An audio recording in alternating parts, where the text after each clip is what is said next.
AP సచివాలయానికి వెళ్లనున్నారు CM Chandrababu. SLBC సమావేశంలో ఆయన పాల్గొననున్నారు. మధ్యాహ్నం ఆర్టీజీపై సమీక్షించనున్నారు సీఎం. భేటీ అనంతరం సాయంత్రం 7 గంటలకు తిరిగి ఉండవల్లికి చేరుకోనున్నారు. ఇదే విషయానికి సంబంధించి మరిన్ని అప్డేట్స్ మా ప్రతినిధి హరీష్ అందిస్తారు. హరీష్, ఏపీ సచివాలయానికి ఇవాళ సీఎం చంద్రబాబు వెళ్లనున్నారు. దీనికి సంబంధించిన డీటెయిల్స్ ఏంటి?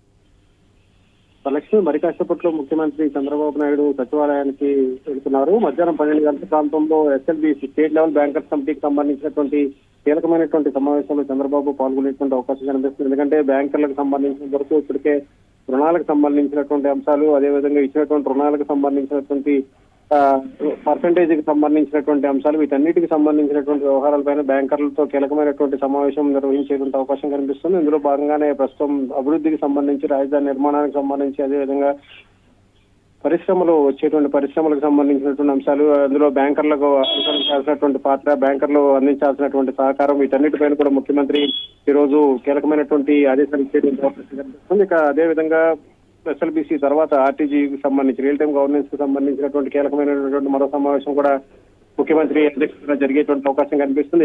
ఏపీ సచివాలయాన్ని కేంద్రంగా చేసుకుంటారు. రియల్ టైమ్ గవర్నెన్స్ లో ప్రభుత్వం అందిస్తున్నటువంటి సేవలు, వాటికి సంబంధించి ప్రజల నుంచి వస్తున్నటువంటి ఫీడ్బ్యాక్ కు సంబంధించినటువంటి అంశాలు, వీటితో పాటుగా అభివృద్ధికి సంబంధించి, అభివృద్ధిలో అదేవిధంగా కూటమి ప్రభుత్వం అధికారంలోకి వచ్చిన తర్వాత ప్రజలకు సంబంధించినటువంటి అర్జీల పరిష్కారం, వాటికి సంబంధించి సంతృప్తికర శాతం ఎంతవరకు ఉంది, అదేవిధంగా మరింత పారదర్శకంగా పాలన అందించేందుకు రియల్ టైమ్ గవర్నెన్స్ కు సంబంధించినటువంటి అంశాలు ఏ విధంగా ముందుకు వెళ్ళాలి, వీటిపైన ముఖ్యమంత్రి కీలకమైనటువంటి ఆదేశాలు జారీ చేసేటువంటి అవకాశం కనిపిస్తుంది. మొత్తం మీద ఈ రోజు 2 కీలకమైనటువంటి సమావేశాలు, అటు స్టేట్ లెవెల్ బ్యాంకర్స్ కు సంబంధించినటువంటి సమావేశం, అదేవిధంగా ఆర్టీజీకి సంబంధించి రియల్ టైమ్ గవర్నెన్స్ కు సంబంధించినటువంటి 2 కీలకమైనటువంటి సమావేశాలు ఈ రోజు సచివాలయంలో జరగబోతున్నాయి. వరలక్ష్మి.